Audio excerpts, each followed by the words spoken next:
beneficent. You know that the previous day I have taken a small test, और उस test का जो basic purpose था वो आपके इश्यूज को डायग्नोज करना था।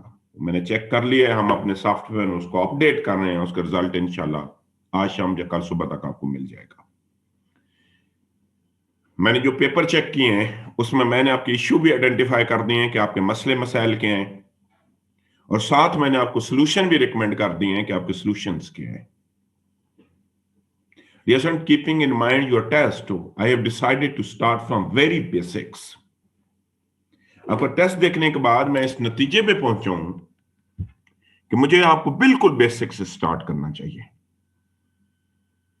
क्योंकि जब तक डियर स्टूडेंट आपकी बेसिक्स ठीक नहीं होंगी, ये उस वक्त तक मुमकिन ही नहीं है कि आपका इंग्लिश ऐसे ठीक हो जाए। बेटे, दुनिया की जितनी भी राइटिंग्स है ना, writing is a skill and skill always come through practice. और स्किल उस वक्त तक पॉलिश आपकी नहीं हो सकती जब तक उस स्किल के बेसिक यूनिट्स का आपको ना पता हो। देखो ना, they are the some basic unit of writing. ये चंद एक बेसिक यूनिट्स हैं राइटिंग के।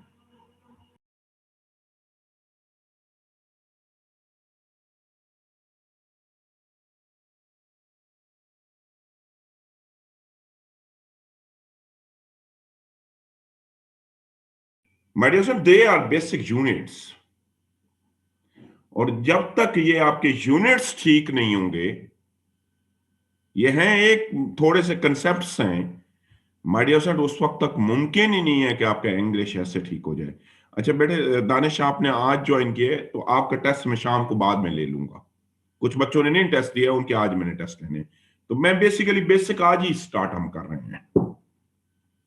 फॉर एग्जाम्पल, जब तक आपके अल्फाबेट्स ठीक नहीं हो सकते उस वक्त तक आपका ए और एन का यूजेज जो है वो मुमकिन ही नहीं है आपके लिए ठीक करना। मैं बिल्कुल बेसिक से, आप आज की क्लास में बहुत अटेंटिव बैठने हैं। यहां पे कोई मसला है, आपने क्वेश्चंस करने हैं, हैंड रेस करना है। जी, जिन बच्चों का आज पहला दिन है ना, उन तमाम के मैं क्लास के एंड पे टेस्ट लूंगा, ठीक है, एंड पे ले लेंगे।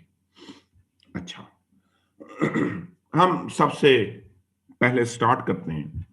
You know that English essay is supposed to write in some language. That language is known as English language. हम सबसे पहले तो आई लैंग्वेज को डिफाइन करते हैं कि जुबान होती क्या है। My dear son, language is the method of human communication. जो ह्यूमन कम्युनिकेशन है, either this is spoken or this is consisted on written, that is known as a language, which always consists on few words in some structured way. ये अल्फाज पे मुश्तमिल होगी, लेकिन ये अल्फाज का एक स्पेसिफिक स्ट्रक्चर्ड होगा। ये स्ट्रक्चर्ड जो है ना, that is known as a grammar. आप अपनी मर्जी से नहीं करेंगे लफ्जों को अरेंज, ऑलरेडी एक गिवन पैटर्न है उस पर अरेंज करेंगे। Every language has its different units as well. दुनिया की जितनी भी जुबानें हैं ना, उनके चंद एक यूनिट्स हैं, और जब तक वो यूनिट्स आपको नहीं आएंगे आपकी राइटिंग बेहतर नहीं हो सकती। Let me, my dear son, talk about the English language. Dear son, English language is consistent on 7 units. जब हम आपसे पूछते हैं what is the basic unit of life, तो आपका हमेशा आंसर होता है sir the basic unit of life is known as a cell. हमेशा यही आंसर मिलता है हमें, that the basic unit of life is known as a cell. So what is the basic unit of writing?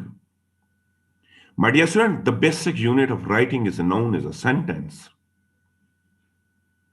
मैं अगले 2 महीने या 3 महीने जब भी हमारा कोर्स चलता रहेगा, I have to only work on one thing, and that is your sentences. मैंने आपके सेंटेंसेस बेहतर करने हैं, और जिस दिन आपके सेंटेंसेस बेहतर हो गए ना, उसके बाद ना तो आपका पीएमएस कैसे फेल होगा, ना तो सीएसएस कैसे फेल होगा, ना ये तहसीलदार कैसे फेल होगा, किसी भी जगह आपकी इंग्लिश का कोई भी पेपर फेल नहीं होगा। अब मसला हमारे यहाँ क्या है? हमारे यहाँ मसला ये है कि डियर सर, सीधा हम इंग्लिश ऐसे की तरफ मूव करने की कोशिश करते हैं जब हमें बेसिक चीजों का पता ही नहीं है, जब हमें पता ही नहीं है क्लासेस क्या होते हैं, क्लासेस को कंबाइन कैसा किया जाता है, तो ये मुमकिन ही नहीं है कि आप इंग्लिश ऐसे लिख लें। देखो ना, मैं अगर इंग्लिश ऐसे को डिफाइन करूं, माय डियर फ्रेंड, इंग्लिश ऐसे is not any new thing. ये कोई नई बात तो है नहीं। This is the combination of sentences. आपको पता है, जब आप चंद एक सेंटेंसेस इकट्ठे करते हैं वो पैराग्राफ बनाते हैं, और जब पैराग्राफ को इकट्ठा करते हैं तो वो ऐसे बनाते हैं। सेंटेंस क्या है? सेंटेंस भी कोई नई चीज नहीं है। The combination of few words, जब हम अल्फाज को इकट्ठा करेंगे तो वो सेंटेंसेस बना देंगे। तो सबसे पहले पहली बात यहां से मैं स्टार्ट करूंगा, I would like to start with alphabet. अच्छा माय डियर स्टूडेंट, ये बेटे एग्जाम में ऐसा हरगिज नहीं आएगा कि डिफाइन द अल्फाबेट्स। ये एग्जाम में ऐसी चीजें नहीं आती, लेकिन आपके लिए जरूरी है, क्योंकि जब तक आपके अल्फाबेट्स ठीक नहीं होंगे, जब तक आपके कंसोनेंट और वावल ठीक नहीं होंगे, तब तक आपकी language, I mean sentence pattern, या स्पेशली खास तौर पे यूज ऑफ आर्टिकल आपका सही नहीं होगा। Let me start with alphabet. Alphabets होते क्या हैं? माय डियर फ्रेंड, हम इसे डिफाइन करते हैं, the combination of few symbols that reflect some sound is known as alphabet. Simple अल्फाज में अगर आप मैं को बताऊं, तो बेटे जब भी हम साउंड को, आवाज को शक्ल में कन्वर्ट करते हैं तो हम उसको अल्फाबेट्स कहते हैं। मैं ना चाहता एक एग्जांपल, बेटे एक साउंड है पी, उर्दू में हम उसे ऐसे लिखते हैं, इंग्लिश में हम उसे ऐसे लिखते हैं,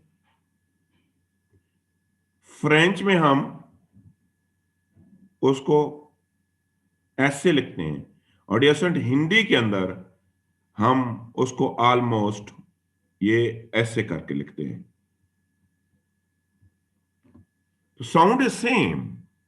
और एक और मैं बड़ी आपको इंटरेस्टिंग बात होता हूं, बेटे जो दुनिया के चांद के जबाने ऐसे हैं कि वो बोलने में एक जैसी हैं। जैसे हिंदी, आप जब इंडियन मूवीज देखते हैं तो क्या हिंदी आपको समझ आ रही होती है? और खास तौर पे जो इंडियन पंजाब की पंजाबी है, लेकिन डियर उसके लिखने का स्टाइल, हिंदी के नीचे जब मूवीज आप देखते हैं उसके नीचे एक उनकी ट्रांसलेशन चल रही होती है, क्या वो भी आपको समझ आती है? नहीं आती होगी ना।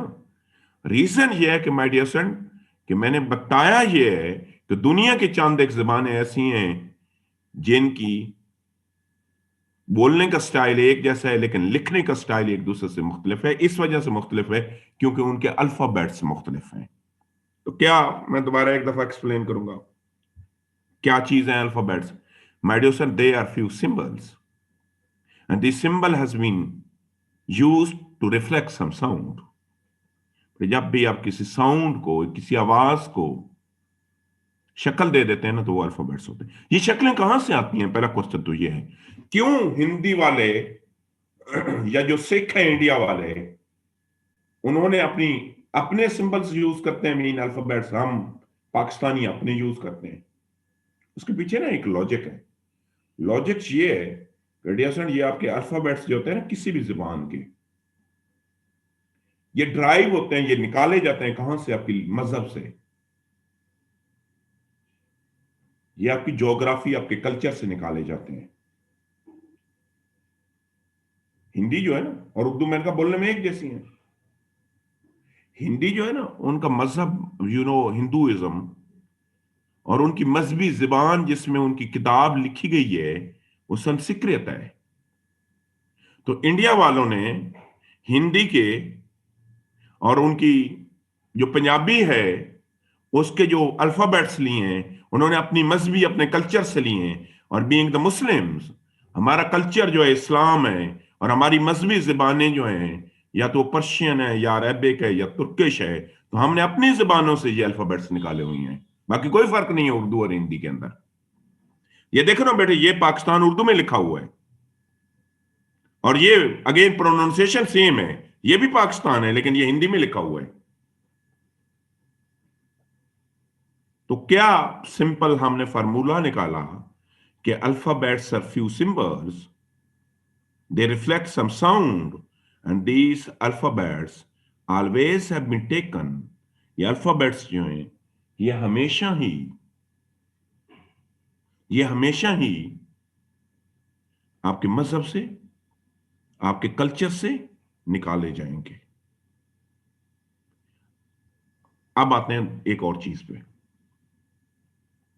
My dear son, in English language, हम इंग्लिश जुबान की अगर बात करें, क्योंकि हमने इंग्लिश सीखनी है, this is consisted on 26 alphabets. They have been further divided into two, 21 consonant है और 5 रिमेनिंग 5 जो है ये वावल है। और जब तक डियर स्टूडेंट आपको कंसोनेंट और वावल के डिफरेंस का नहीं पता होगा, तब तक आपका आर्टिकल ए और एन कभी भी ठीक नहीं हो सकता। तो आप में से कोई मुझे बताएगा कि बेटे what is the for example हमारे कौन से वावल है? A, E, I, O, you, और रिमेनिंग सारे के सारे जो हैं वो हमारे जितने भी हैं they are known as a consonant. जी ऐशा, आप मुझे बताएं, ऐशा अब्बासी, आपने अटेंटिव होकर बैठना है, मैं किसी से भी क्वेश्चन पूछ सकता हूँ। ऐशा अब्बासी, आप अपने आप को अनम्यूट करें और मुझे बताएं बेटे what is the difference between consonant और वॉवल? क्या फर्क है कंसोनेंट और वॉवल का? सर वॉवल वो होते हैं जिसमें जिसमें जो वर्ड या लेटर जो लाइक उर्दू या अलिफ से स्टार्ट हो, या वो मतलब जैसे मतलब उसे वॉवल वॉवल कहते हैं। जो अलिफ से स्टार्ट हो, मतलब जिनका मतलब जो प्रोनाउंसिएशन है वो मतलब इस तरह स्टार्ट हो के। अच्छा बेटे ये this is not any scientific method, ये तो कोई साइंटिफिक मेथड नहीं है। हम से कोई बताएगा? जी डॉक्टर नैमा, डॉक्टर नैमा आप जरा मुझे बताएं। डॉक्टर नईमा, डॉक्टर नईमा आप जरा मुझे बताएं, आप अपने आप को अनम्यूट करें। जी अस्सलाम वालेकुम सर। जी डॉक्टर साहब आप बताएं क्या फर्क है ये वाई? बेटे क्या लॉजिक है कि कुछ को हमने कंसोनेंट रखा हुआ है, कुछ को वावल रखा हुआ है? सर जो वॉवल्स होते हैं जैसे ए ई आई ओ यू, तो हम्म, इसमें आपकी जो प्रोनाउंसिएशन के वक्त आपका जो ओपन माउथ ओपनिंग होती है वो थोड़ी वाइड होती है एज कम्पेयर टू कॉन्सोनेंट्स। अच्छा, माउथ ओपनिंग लाइक मतलब? उनको प्रोनाउंस करने में आपको थोड़ा मतलब फेयरली आपको ओपन करना पड़ता है एज इन स्पीच में, इसलिए डिफरेंस होता है साउंड में। तो जिसकी वजह से ए और एन का डिफरेंस अगर वॉवल्स के साथ एन यूज कर रहे होते हैं और कॉन्सोनेंट्स में हम ए लगा रहे होते हैं। हेरा आप बताना चाह रही हैं? हेरा आप मुझे बताएं। सर वावल्स वो होते हैं जो वावल की साउंड देते हैं। जैसे हम कहते हैं कि हमारे पास 5 वावल्स हैं, ए ई आई ओ यू, तो वो वर्ड्स जो ए ई आई ओ यू की साउंड देंगे वो वावल्स होंगे, और बाकी वाले जो होंगे वो कॉन्सोनेंट्स होंगे। जैसे ऑनेस्ट है, अब ओ वावल है तो वो ऑनेस्ट मतलब ओ नहीं की नहीं साउंड। बेटे मेरा क्वेश्चन ही हो रहा है। मेरा क्वेश्चन ये है कि हमने किस बेस पे या किस फार्मूला पे कंसोनेंट और वॉवल की डिवीजन की है? What is the formula? Sir formula नहीं पता। अच्छा, माय डियर फ्रेंड, आप तमाम के तमाम लोगों ने मुझे फॉलो करना है। मैं जो प्रोनाउंस करूंगा आप भी वही प्रोनाउंस करेंगे। ए, ई, आई, ओ, यू। अब आप तमाम लोगों ने ये यहां पे हैं फैजा, फैजा आप अपने आप को अनम्यूट करें।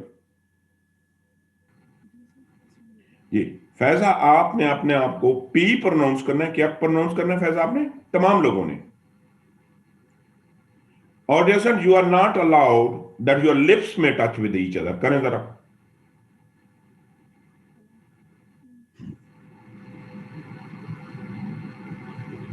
ये फैजा मैं आपको सुन रहा हूं, आपने पी प्रोनाउंस करना है but you are not allowed that your lips में टच विद ईच अदर। ये मुमकिन हुआ है नहीं हुआ?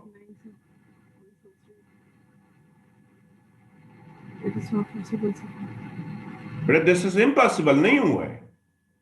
अब आप तमाम लोगों ने एम प्रोनाउंस करना है, but again you are not allowed that your lips में touch with each other. Again possible नहीं है। अब डेजर्ट आप तमाम लोगों ने टी प्रोनाउंस करना है, टी फॉर टी, लेकिन again you are not allowed that your tip of tongue में टच अपर टीथ, के ऊपर वाले दांतों के पीछे टच नहीं होने देना टीक जुबान को, ये भी पॉसिबल नहीं हुआ। सो आप फार्मूला सुने, फार्मूला क्या है जो मैं आपको बताना चाह रहा था। My dear student, when you will pronounce vowel, there is no stoppage of sound और air from your lungs to your mouth, कोई ऑब्स्ट्रक्शन नहीं है। A, E, I, O, U, but yes, and when you will pronounce these consonant, there must be obstruction of some sound as well. लेकिन जब आप बड़े किसी ना किसी लेवल पे, कभी वो होंठों पे होगी, कभी वो अपर टीथ पे होगी, कभी वो वोकल कार्ड पे होगी, किसी ना किसी लेवल पे ऑब्स्ट्रक्शन जरूर होगी। सो सिंपल फार्मूला हमने क्या डिजाइन किया, और अगर ये चीजें नहीं आएंगी, ए और एन नहीं आएगा, तो हमने डिस्टेंट फार्मूला आज ये फिक्स किया कि जब आप कंसोनेंट प्रोनाउंस करेंगे तो वॉइस का फ्री फ्लो नहीं होगा, उसकी ऑब्स्ट्रक्शन होगी। और डिस्टेंट जब आप वावल प्रोनाउंस करेंगे, किसी भी लेवल पे किसी भी किस्म की ऑब्स्ट्रक्शन नहीं होगी। सिंपल फार्मूला ये हुआ। इतना ही हमने पढ़ना है, इसके आगे हमने अल्फाबेट्स को नहीं पढ़ना। Let me move forward. आगे जब मैं आपको ए और एन पढ़ाऊंगा तब जाके आपका कंसेप्ट ये क्लियर हो जाएगा। My dear son, they are known as the words. आपको पता है when we combine few alphabets together, they always make the words. जब चंद एक अल्फाबेट्स इकट्ठे करेंगे तो वो अल्फाज बनाएंगे। अब जरा इसको पहले मैं डिफाइन करता हूं, जरा सुन लेना।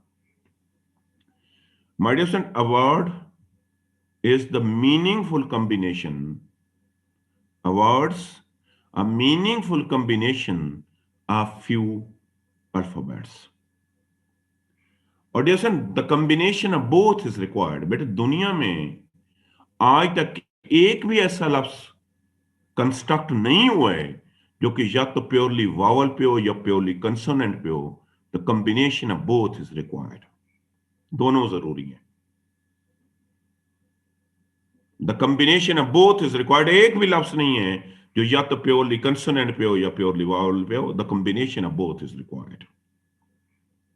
ये देख लेते हैं, यहां पे देख लेते हैं। डिस्टिंक्ट दोनों है, मीनिंगफुल दोनों हैं, एलिमेंट दोनों हैं, ऑफ दोनों हैं। So combination of both is required.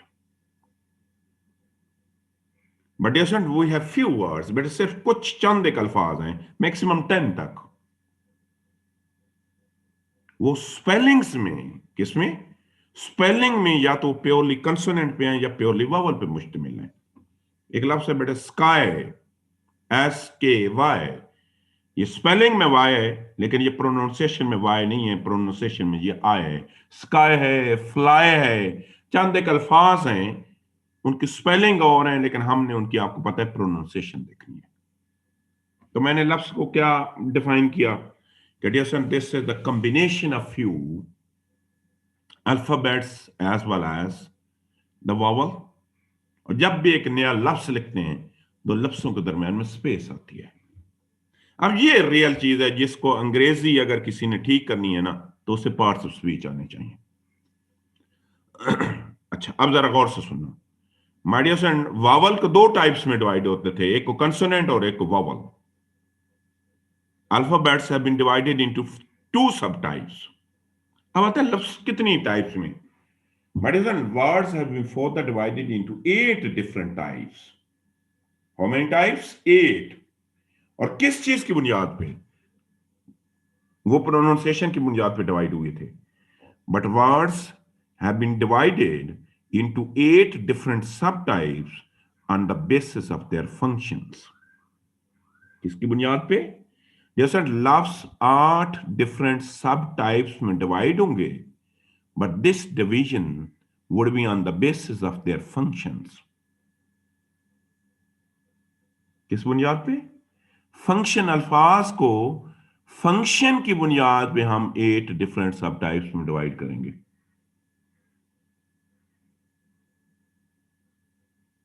और वो सब टाइप्स के हैं नाउन। जरा आप सुनते जाएं, मैं इसको डिफाइन करता जाऊंगा और चंद एक की हम बहुत ज्यादा डिटेल में जाएंगे। हम नाउन, प्रोनाउन, एडजेक्टिव, वर्ब, इनकी बहुत ज्यादा डिटेल पढ़ेंगे। और मैं बार बार कह रहा हूं, जब तक आपको ये चीजें नहीं आएंगी इंग्लिश ठीक ही नहीं हो सकती। आपने ना हमेशा कोशिश की है कि इन चीजों को जाने बगैर इंग्लिश सीखे, नहीं हो सकती। ये बेसिक बिल्डिंग ब्लॉक्स हैं। मैं एक एक को पहले डिफाइन करूंगा जस्ट आपके कंसेप्ट क्लियर करने के लिए, आगे जाके इनकी मैं बहुत डिटेल्स बताऊंगा।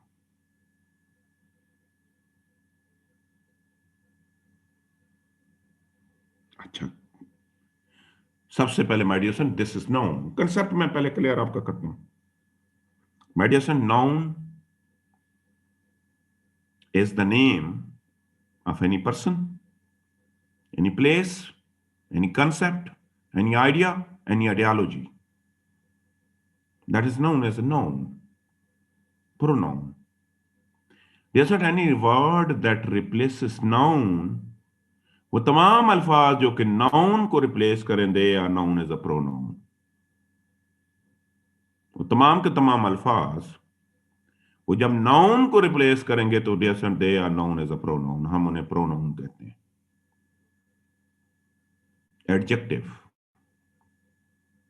my dear son, any word that is used to add in the meaning of noun or pronoun, हम उसे एडजेक्टिव कहते हैं। मतलब मैं कहूंगा ही इज अ वाइज स्टूडेंट, यहां पे वाइज जो है वो एडजेक्टिव है। Verb, there isn't any word that has been used to indicate some action or some activity, this is known as a verb. वो लफ्ज जो किसी भी चीज के एक्शन या एक्टिविटी को कन्वे करेगा, हम उसे वर्ब कहते हैं। Adverb, my dear son, any word that has been used to add in the meaning of verb, वो तमाम अल्फाज जो कि वर्ब के मीनिंग में इजाफा करेंगे। देखो ना, मैं अगर लिखूं he reads beautifully, तो इस ब्यूटीफुली ने रीड के मीनिंग में इजाफा किया, तो ये ब्यूटीफुली जो है ये एडवर्ब है। प्रेपोजिशन, ये इसका बड़ा अच्छा इंटरेस्टिंग, जरा गौर से सुनना है इसको। मैं आगे एक एक पे डिटेल भी बताऊंगा आपको।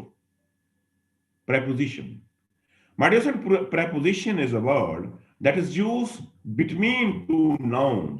इसका पहला फार्मूला ये है, ये हमेशा दो नाउन्स के दरमियान में यूज होगी। This is always used among the nouns, दो या दो से ज्यादा नाउन्स के दरमियान में यूज होगी। And this always tells you the relationship between nouns. ये दो नाउन्स की आपस में रिलेशनशिप आपको बताएगी। अब जरा मैं एक जुमला बोलता हूं, जरा ख्याल रखना। This book is on the table. ये ऑन जो है ना, ये बुक और टेबल का रिलेशन बता रही। The book is on the table. मैं प्रीपोजिशन चेंज करूंगा, रिलेशन चेंज हो जाएगा। अब जरा गौर से सुनना, the book is under the table, the book is upon the table. तो बेसिकली प्रेपोजिशन का रूल ये है कि ये दो नाउन्स के दरमियान में आती है और ये दो नाउन्स का रिलेशन इंडिकेट करती है। अब प्रेपोजिशन चेंज करेंगे, रिलेशन चेंज हो जाएगा।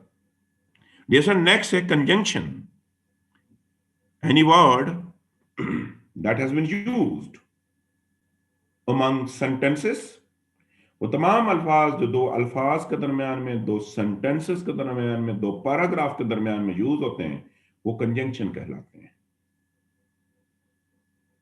For example, Ali and Awais. और आखिरी है इंटरजेक्शन। इंटरजेक्शन वो अल्फाज होते हैं जो किसी सडन फीलिंग को कन्वे करते हैं। मैं कहूं suppose, wow you have pass CSS, और इंटरजेक्शन जब भी आती है इसके बाद साइन ऑफ एक्सक्लेमेशन का आना जरूरी है। मैं इन तमाम पे बड़ी डिटेल, सिर्फ डेसेंट हम चार की बहुत ज्यादा डिटेल पे जाएंगे। Let me start from the first one. जरा आप चीजें गौर से आपने सुननी है। Noun, my dear son, noun is the name of any person, any place, any concept, any ideology, any We have divided our noun into 5 subtypes. Common. My dear son, common noun is the noun that is the name of any unspecific thing. And only common noun is the noun that has been divided into singular and plural. My dear son, बेटे आपके common noun के अलावा कोई भी एक ऐसा noun नहीं है जो singular plural में divide हो, सिर्फ common noun singular plural में divide होता है. ना तो प्रॉपर होता है, ना कलेक्टिव होता है, ना abstract होता है, ना मटीरियल. सिर्फ कॉमन नाउन के सिंगुलर प्लूरल होते हैं. जैसे common is further divided into to. Common कितनों में डिवाइड होगा? 2 में डिवाइड होगा. पहले को हम सिंगुलर बोलेंगे और दूसरे को हम प्लूरल बोलेंगे. देखना, बॉय था तो बॉय को बॉयज कर दिया. पॉपुलर मेथड क्या है कि चीजों के साथ एस लगाते हैं तो प्लूरल हो जाता है. कभी ईएस लगाते हैं तो प्लूरल हो जाता है. और कभी सिंगुलर और प्लूरल तो मुख्तलिफ लफ्ज होते हैं. मसलन मैन है और इसका प्लूरल जो होता है वो मेन होता है. ए एन को ई एन में कन्वर्ट कर लेते हैं. लेकिन यहां पे एक और चीज और नोट करने वाली है, और नोट करने वाली ये है कि जैसे सिंगुलर जो है ना वो फर्दर 2 में डिवाइड होता है. Singular can be further divided into 2. एक को हम काउंटेबल कहते हैं और दूसरे को हम अनकाउंटेबल कहते हैं. आपके कमरे में बेटे रोशनी है. कभी आपने ये बोला या सुना है कि अ लाइट इज वेरी शार्प? पंखा चल रहा होगा, कभी आपने सुना है एन एयर इज ब्लोइंग? नहीं सुना होगा. Reason, dear common for the 2 में डिवाइड होता है. एक को हम काउंटेबल कहते हैं और दूसरे को हम अनकाउंटेबल कहते हैं. काउंटेबल वो होती हैं जिनके सिंगुलर प्लूरल होते हैं, और अनकाउंटेबल वो चीजें होती हैं जिनके सिंगुलर प्लूरल नहीं होते हैं. और यहां पे याद करने वाली बात है, डियर अगर आपका नाउन काउंटेबल होगा, कॉमन होगा, सिंगुलर होगा, काउंटेबल होगा, तो आप उसके साथ या तो ए यूज करेंगे या एन. और अक्सर हमारे ऐसे में ये गलती होती है. ए और एन का कैसे फर्क का पता चलेगा? आप स्पेलिंग देखोगे, साउंड को छोड़ दो. माय डियर फ्रेंड, अगर नेक्स्ट वर्ड का साउंड, स्पेलिंग आप साउंड को छोड़ देते हैं, सिर्फ 10 लफ्ज के एक्सेप्शन है, वो आज मैं भेज दूंगा. अगर नेक्स्ट वर्ड आपका कंसोनेंट से स्टार्ट हो रहा है, मैं इस वजह से कंसोनेंट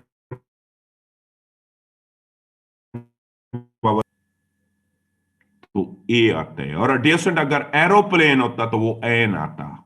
तो रूल क्या हमने फिक्स किया कि अगर डियर आपका कॉमन नाउन होगा, कॉमन में से सिंगुलर होगा, सिंगुलर में से काउंटेबल होगा. सिर्फ बेटे 8 लफ्ज या 10 अल्फाज ऐसे हैं जिनके साउंड और हैं, स्पेलिंग और हैं. तो इस वजह से हम साउंड के गोरख धंधे में पड़ेंगे ही नहीं, हम सीधा स्पेलिंग देखेंगे. उन 10 अल्फाज को निकाल लेते हैं. अगर वो आपको कंसोनेंट को स्पेलिंग देगा तो आप ए यूज करेंगे. जैसे अगर वो आपको वॉवल का साउंड देगा तो आप एन यूज करेंगे. लेकिन यहां पे एक चीज नोट कर लें, जैसे अगर आपका जो कॉमन, सिंगुलर, अनकाउंटेबल है तो फिर ए और एन जो होते हैं उसकी जरूरत ही नहीं होती. मैं दोबारा एक दफा बताऊंगा. My dear friend, we have noun. Noun में से सिर्फ कॉमन नाउन ऐसे हैं जिनके सिंगुलर और प्लूरल होते हैं. बाकी किसी भी नाउन का सिंगुलर प्लूरल नहीं होता. उसके बाद है प्रॉपर नाउन. प्रॉपर नाउन क्या है? और एक और भी याद कर लें माय डियर फ्रेंड, ए और एन जो है ना, ये सिर्फ कॉमन के साथ यूज होता है. ये कभी भी कभी सुना है मैं कहूं N Abdul Ghaffar is my student या आसिद्रा इज माय स्टूडेंट? नहीं है. क्यों नहीं है? वो प्रॉपर नाउन है. ये रूल मैंने आपके लिए फिक्स कर दिया है कि ए और एन सिर्फ कॉमन में यूज होंगे जब कॉमन सिंगुलर होगा, और जब सिंगल यूज करेंगे अगर वो कंसोनेंट से स्टार्ट. पेपर चेक कर, सबसे ज्यादा आपकी ए और एन की गलती है, इसके अलावा तो आप गलती करती नहीं है. Proper noun. My dear son, proper noun is the name of the noun. That is the name of any specific person, specific place, specific concept. कैद आजम, सिदरा, इस्लामाबाद, लाहौर। अब बताए कलेक्टिव नाउन पे। तो प्रॉपर नाउन का ना तो कोई सिंगुलर होता है ना प्लूरल होता है, इसका कोई सिंगुलर प्लूरल नहीं होता। अब बताए कलेक्टिव नाउन की तरफ। My dear son, collective noun is the noun that would be the combination of more than one noun. बेटे कलेक्टिव वो होता है जो एक से ज्यादा नाउन होते हैं। अब मेरा क्वेश्चन अब्दुल गफार आपसे है, बेटे एक नाउन है प्लूरल, यस सर। प्लूरल कितने नाउन होते हैं? एक से ज्यादा होते हैं? Yes sir. कलेक्टिव भी सर इस तरह होते हैं जैसे मतलब एक से ज्यादा होते हैं ना? Yes sir. तो फिर मुझे बताएं प्लूरल और कलेक्टिव में क्या फर्क है? प्लूरल में सर वो होता है कि उसके साथ एस या ईएस हो या इस तरह की उसकी जमा बनती है, जैसे कलेक्टिव में होगा सर जैसे मीडिया है, पुलिस है, आर्मी है, ये ग्रुप ऑफ। और कलेक्टिव नाउन जो होते हैं वो एक होता है या एक से ज्यादा होते हैं? एक से ज्यादा होते हैं। प्लूरल कितने होते हैं जब एक से ज्यादा होते हैं? तो फर्क क्या है? Sorry sir. जी, आमे से कोई और बताएगा? जी, अतीका बताना चाह। जी अतीका, अच्छा एक मिनट बेटे, आप तमाम लोग जो है ना, you should be so attentive, और क्लास में ना पार्टिसिपेट करना है। जब आपको क्वेश्चन आता है तो हैंड रेज करना है, ये खामोश नहीं बैठना। जी मुझे अपना बताना चाह रही है, अपना अतीका बताना। जी अतीका आप बताओ। अस्सलाम वालेकुम। जी अतीका। सर कलेक्टिव नाउन जो है हमारे पास, हम आर्मी और सोल्जर्स कंसिडर करें। इधर कंसिडर हम जो कलेक्टिव नाउन है एक तरह करते हैं, जिस तरह आर्मी है तो हम आर्मी को एक कंसिडर करेंगे, लेकिन आर्मी में सोल्जर्स होते हैं, और अगर हम सोल्जर्स देखें तो सोल्जर्स हमें अलग अलग वो प्लूरल नजर आते हैं। फर्क क्या हुआ फिर? सर कंसिडर हम उससे एक करते हैं, लेकिन होते वो कलेक्टिव होते हैं। अच्छा एक मिनट, पीपल, ग्रुप होता है। पीपल लफ्ज, एक मिनट बेटे, पीपल कॉमन नाउन है कलेक्टिव नाउन है, कौन सा नाउन है? पीपल कलेक्टिव नाउन है। तो पीपल को हम एक कंसिडर करते हैं, या पीपल इज होता है या पीपल आर होता है? People are. तो फिर तो एक कंसिडर ही नहीं किया, एक से ज्यादा कंसिडर, तो फिर तो आपकी डेफिनेशन गलत हो गई।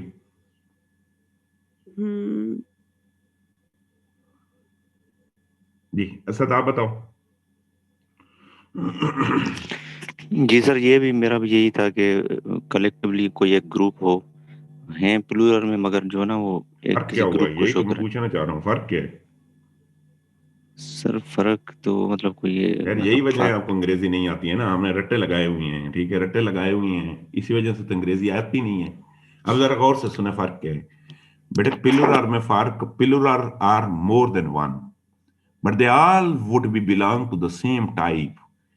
मैं बुक है ना, तो बुक सारी की सारी किताबें होंगी। आर्मी जो होगी ना बेटे, होगी आर्मी के अंदर एक से ज्यादा, लेकिन उसके अंदर टाइप से एक नहीं होगी। उसमें सोल्जर भी होंगे, उसमें गन्स भी होंगी, उसमें टैंक्स भी होंगे, ठीक है, उसमें एरोप्लेन्स भी होंगे। पीपल बेटे, पीपल जो है ना, उसमें मर्द भी होंगे, उसमें औरतें भी होंगे, उसमें बच्चे भी होंगे, उसमें थर्ड जेंडर भी होगी। सिंपल सा फार्मूला, फर्क ये है कि कलेक्टिव के अंदर मोर देन वन जो होते हैं ना, they do not belong to the same category. जो प्लूरल होते हैं ना, वो सारे के सारे एक ही कैटेगरी। बुक है ना, बुक सारी की सारी किताबें होंगी, ये फर्क है। दूसरी चीज, जैसे कि अभी बता रही थी आयशा, कलेक्टिव जो है ना बेटे, कलेक्टिव की फॉर द दो टाइप्स हैं। कुछ कलेक्टिव ऐसे हैं जो सिंगुलर के तौर पे यूज होते हैं, लाइक पब्लिक, पब्लिक इज होता है, लेकिन कुछ कलेक्टिव ऐसे हैं जो प्लूरल के तौर पे यूज होते हैं, like people. collective is a group of more than one. Sometimes they are used as a singular and sometimes they are used as a plural. ये कोई फॉर्मूला नहीं है कि कलेक्टिव हमेशा प्लूरल यूज होंगे, होते एक से ज्यादा हैं। मसा फॉर एग्जाम्पल आपने आगे जो मैंने वैसे पढ़ाना भी है, बट एक लफ्ज है ज्यूरी। ये कलेक्टिव नाउन है। ये दो जुमले आते हैं। एक जुमला कभी कभार आता है, jury have been divided about this issue, mean कि ज्यूरी के अंदर जितने भी लोग हैं अगर उनकी डिफरेंस ऑफ ओपिनियन होगी तो वो प्लूरल कंसिडर हो जाएगा। मैं लिखूंगा ज्यूरी हैव बीन डिवाइडेड, और अगर डियर स्टूडेंट वो सारे के सारे कलेक्टिव होकर डिसीजन देते हैं तो ज्यूरी सिंगुलर होगा। मैं लिखूंगा jury has decided this issue unanimously. ये आगे मैंने पढ़ाना है। तो रूल मैंने क्या फिक्स किया बेटे, रूल बड़ा आसान सा फिक्स किया कि कलेक्टिव आधे मीन के कुछ कलेक्टिव जो है वो सिंगुलर के तौर पे यूज होते हैं, कुछ जो है वो प्लूरल के तौर पे यूज होते हैं। Let me move forward. Next noun जो है, तो प्लूरल कलेक्टिव का कोई सिंगुलर प्लूरल नहीं होता, उसमें कुछ abstract noun. Definite abstract noun is the noun that cannot be physically seen. ये वो नाउन है जो फिजिकली नजर नहीं आते, like truth,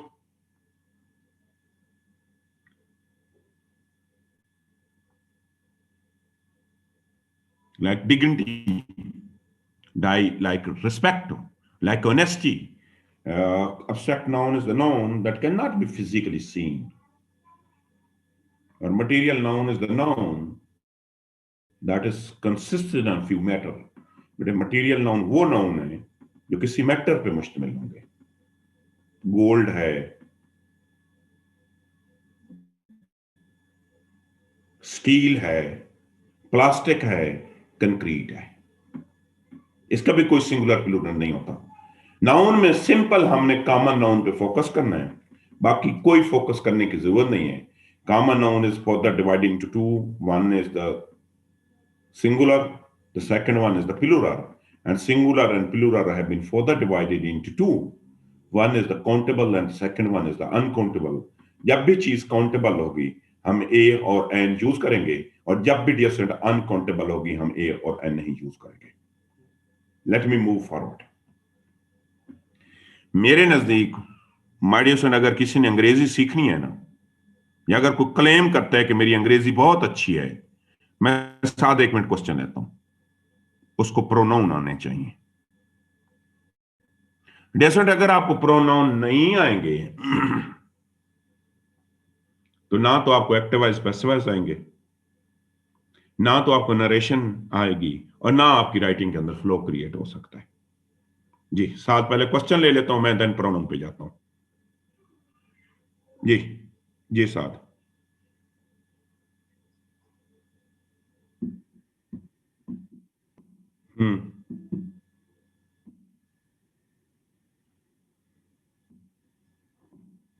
बेटे लाइट जो है वो तो नजर आती है, नहीं आती? रोशनी नजर आती नहीं है? मैं एक मिनट साथ में एक्सप्लेन करता हूं। बेटे एब्स्ट्रैक्ट नाउन वो होते हैं जो फिजिकली, मसलन आप मुझे ऑनेस्टी दिखा सकते हो?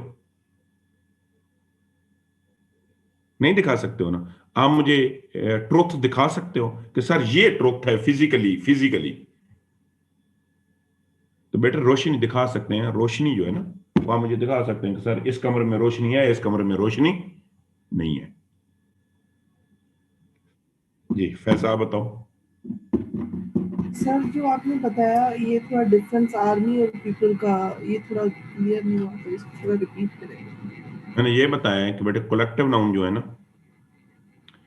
कलेक्टिव नाउन हमेशा प्लूरल नहीं होते। कलेक्टिव में कुछ कलेक्टिव नाउन जो हैं वो सिंगुलर हैं, कुछ collective noun as a plural है।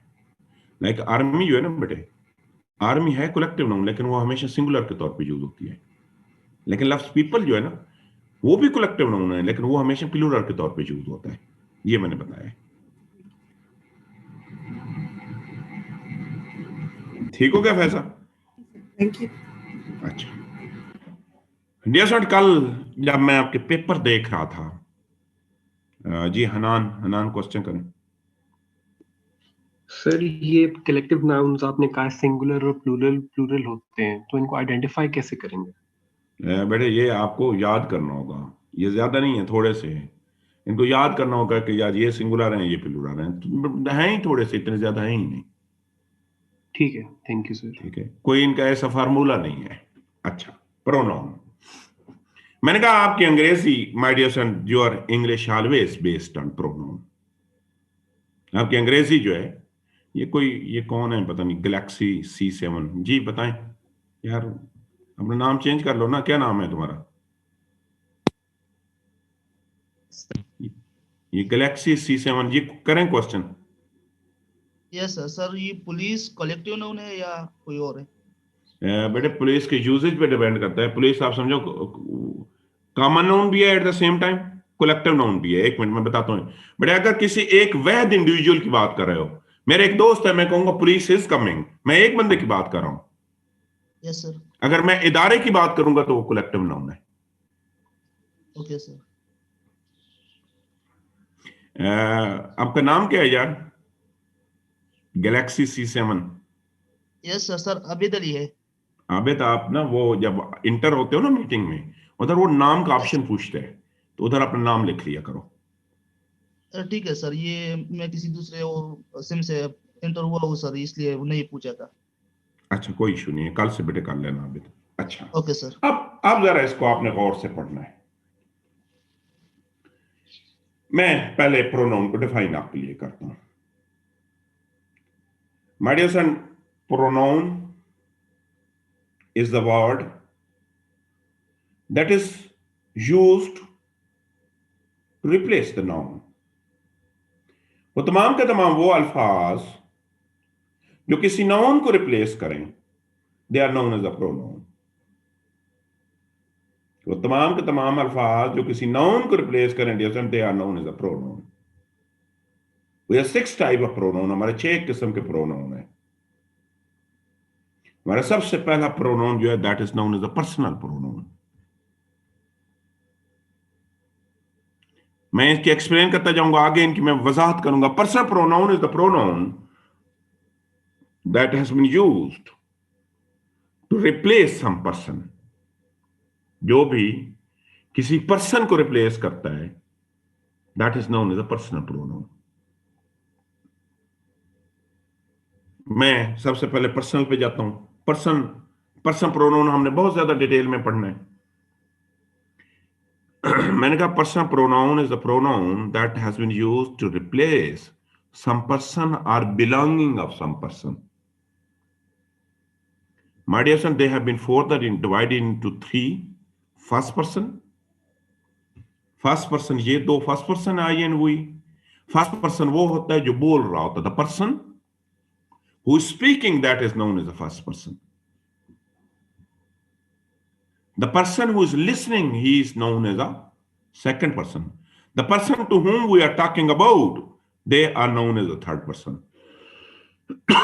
वो पर्सन जिसके मुतालिक हम गुफ्तगू कर रहे हैं और गुफ्तगू के वक्त वो मौजूद भी नहीं है, हम उसे थर्ड पर्सन बोलते हैं।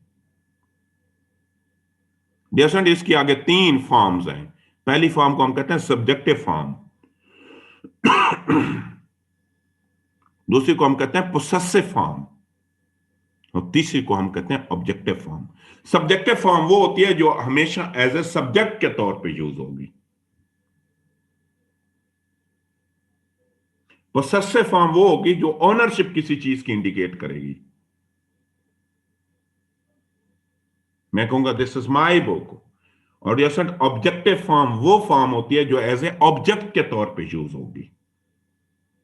अब मेरे चंद क्वेश्चन है, और बिलीव मी आप गलतियां भी यही करते हैं।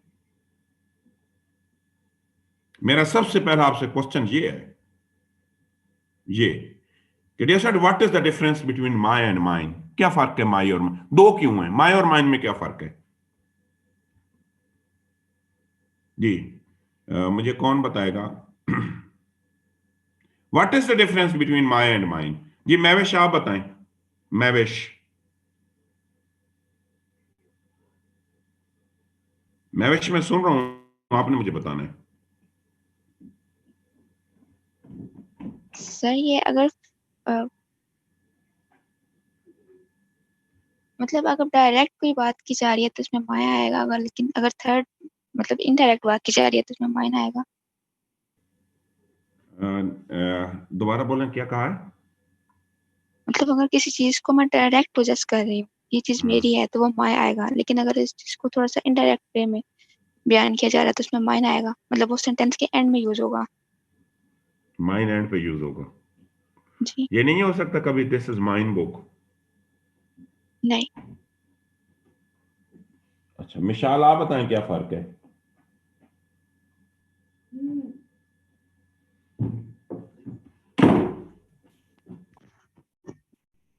Sir, my on my sir, जी I don't know how to explain this. My dear friend, अक्सर हम यही गलतियां करते हैं, हम अक्सर यही गलतियां करते हैं। बड़ा आसान सा फर्क है। जैसे माय जो है ना, माय कभी भी आखिरी लफ्ज नहीं हो सकता। माय के साथ ऑब्जेक्ट का आना लाजिम है। For example this is my book. और जैसे माइन जो है वो हमेशा आखिरी वर्ड आता है और माइन के साथ कभी भी ऑब्जेक्ट रिक्वायर्ड नहीं होता। मैं लिखूंगा माइन में अंडरस्टूड सी बात होती है। मैं कहूंगा कि दिस इज माइन। आप मेरी क्लास में मौजूद हैं, मुझे फिजिकली देख रहे हैं, मैं अपने हाथ में, मेरे हाथ में किताब होगी और मैं आपके सामने लहराऊंगा, दिखाऊंगा दिस इज माइन। इसी तरीके से आवर और आवर्स का भी यही फर्क है, यूअर और यूअर्स का भी यही फर्क है। फर्क ये है कि जब माय आएगा, जब आवर आएगा, जब यूअर आएगा तो इनके साथ ऑब्जेक्ट का आना लाजिम है। जब माइन आएगा, जब आवर्स आएगा, जब यूअर्स आएगा, ऑब्जेक्ट कभी भी नहीं आता। अब एक और फर्क है, जैसे यहां पे इनको गौर से पढ़ें, यहां पे 2 फिल इन द ब्लैंक्स हैं, ये जरा फिल इन द ब्लैंक्स करें, रीड आउट करें, मुझे बताएं इनमें से कौन सा। या पहला तो क्वेश्चन ये है, ये दोनों इट्स एक चीज है?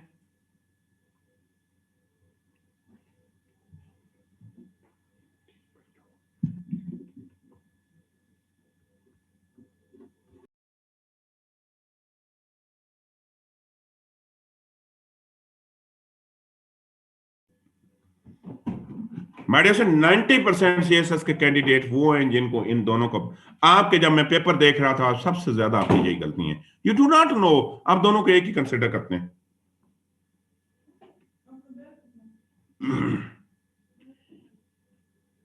अब मैं थोड़ा सा इसको एक्सप्लेन करूंगा आपके लिए। पहले मैं एक्सप्लेन करता हूं, फिर मैं आपको इसकी वजाहत करता हूं।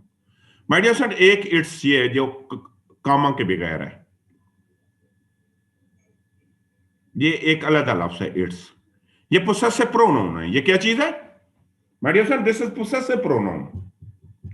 जब भी आप किसी भी नॉन लिविंग चीज की ओनरशिप को इंडिकेट करेंगे तो आप इट्स का लफ्ज यूज करेंगे। देखो ना, पाकिस्तान इज माय कंट्री, ये किस चीज के ओनरशिप पे, इस्लामाबाद के वेदर की बात करिए, तो यहां पे जब मैं लिखूंगा तो मैं इट्स अपोस्ट्रोफी एस के बगैर लिखूंगा, मैं इट्स ये लिखूंगा। और दूसरा जो इट्स होता है ना, जो कामा के साथ होता है, जैसे इसको बेसिकली ये पोसेशन नहीं होती, इसको अंग्रेजी में एक और कंसेप्ट है जिसको आप कंटेक्शन बोलते हैं। ये शॉर्ट फॉर्म है माय डियर फ्रेंड, ये इट इज की शॉर्ट फॉर्म है। ये इसकी पूरी फॉर्म बनती है इट इज। जैसे अगर आपको पता है डू नॉट को हम डोंट लिखते हैं, तो ये दोनों चीजें तो यहां पे आएगा ना, यहां पे इट्स ये कामा वाला आएगा। तो आप में से तो मेजॉरिटी लोग वो हैं जिनको इट्स और इट्स का फर्क का ही नहीं पता। और वैसे भी ये जो शॉर्ट फॉर्म है ना, ये अलाउ ही नहीं है ये फार्मर राइटिंग में। अगर इधर भी लिखोगे तो आप कंप्लीट लिखोगे, इट इज लिखोगे। इसी तरीके से ये अक्सर आप जब अपने लेटर लिखते थे तो आप लिखते थे yours obediently. For God sake बेटे, ऐसा लफ्ज ही नहीं है। अगर यूअर्स के साथ कामा डालोगे ना, ये पता है क्या बनेगा? यूअर इज तो कोई लफ्ज ही नहीं होता। ये ऊपर मैंने आपको बताया ये है पोसेसिव के साथ तो अपोस्ट्रोफी एस होता ही नहीं है। तो you have to keep in mind the difference between these two its. बेटे एक इट्स जो है ना कामा के बगैर, ये पोसेसिव प्रोनाउन है, ये किसी भी नॉन लिविंग की ओनरशिप को इंडिकेट करेगा। और दूसरा इट्स जो कामा वाला है ये इट इज की शॉर्ट फॉर्म है। ये पूरा जुमला होना चाहिए, ये यहां पे कामा वाला आएगा कि Pakistan is my country and it's. वैसे भी बाय द वे ये आप अपनी राइटिंग में यूज ही नहीं कर सकते, करेंगे तो गलत करेंगे। आपके आधे ऐसे के अंदर जो मैंने आपके टेस्ट लिए हैं आपने ये गलतियां की हुई हैं। अब इसके मतलब if you have a question, देखे ना मैंने आगे एक जुमला और लिखा है, ये देखें, द डॉग इज,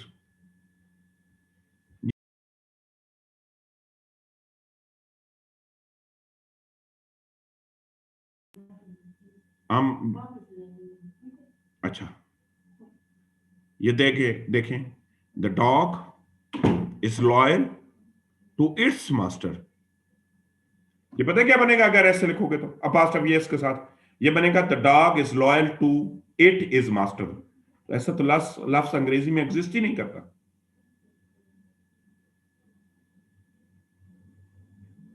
तो आपको you have to keep in mind the difference between, बेटे पोसेसिव प्रोनाउन बिल्कुल आपके सामने है,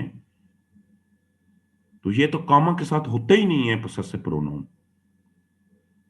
एक तो आपने ख्याल रखना है अंदर यूअर्स के साथ कोई कॉमा नहीं होता, लिखोगे तो यूअर इज बनेगा, यूअर इज तो लफ्ज एग्जिस्ट ही अंग्रेजी में नहीं करता।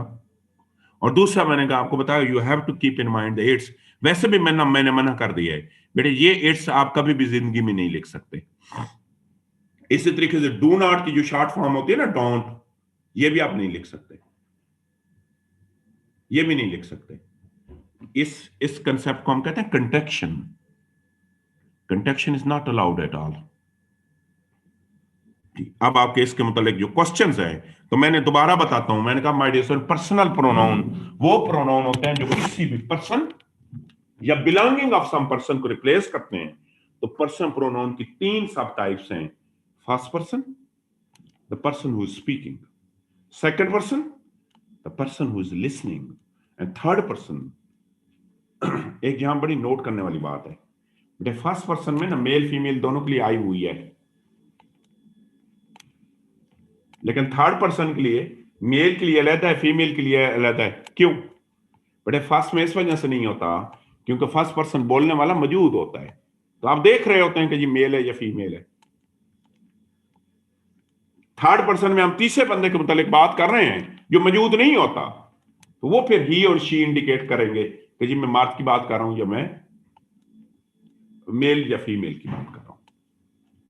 तो ये पर्सनल प्रोनाउन आपको फिंगर टिप्स पे आने चाहिए, और खास तौर पे आपको यूअर्स की गलती और इट्स की गलती जो है ये इसका पता होना चाहिए।